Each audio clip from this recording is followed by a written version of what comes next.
Mhlawumbe futhi ngathini kumvoti ngasekhaya ungavotela iqembu lempela namhlanje ukuthi kube yilo elingwane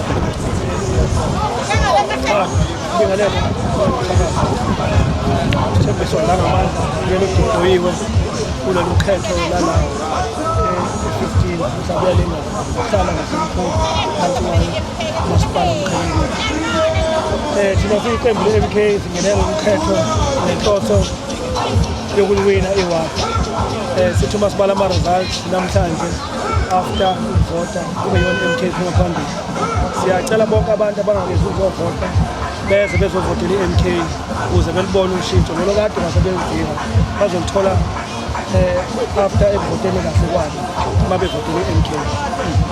la mhlawumbe nje siyazi ukuthi akavota ngokusho abantu abaningi kakhulu bevota mhlawumbe yini nje ungayithemisa umvoti ka ukuthi manje ngicela benikeze MK ithuba lokuthi ilithathe levote mhlawumbe abantu akwazi abavoti kwalabantu nothi umsakavota umsaka seqalile kuyavota akakapheli ukuvota le iphunga ingakavala baningi abantu abasezayo abasazovota into esiqaphelayo kule ward 15 uyabona iward yakheke emakhaya isikhathi esiningi ey'ndaweni ezikanje amathuba omsebenzi awekho uma ukhuluma ngomsebenzi la ukhuluma ngomuntu osebenza esikoleni into engiyibonayo nje engathi ikwazi ukunikeza umuntu income ekupheleni kwenyanga ngaba isikole lapho nokusebenza ema-shop other than that akukho okunye okukhona so abantu bayadinga-ke izinto mhlawumbe eziyimakethe bethuthukiseke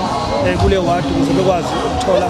ongamasetshana because empilweni ithi impilo uma umuntu each and every after 30 days you must have an income so that you can survive. Abantu bagama siyabakakhulu kwamanje isikhathi ukuthi sikhulume lapho uma sikhuluma khona siyizintamo ngasabakwenza ngiyabonga kakhulu but-ke ngeke sakhuluma kakhulu sizongala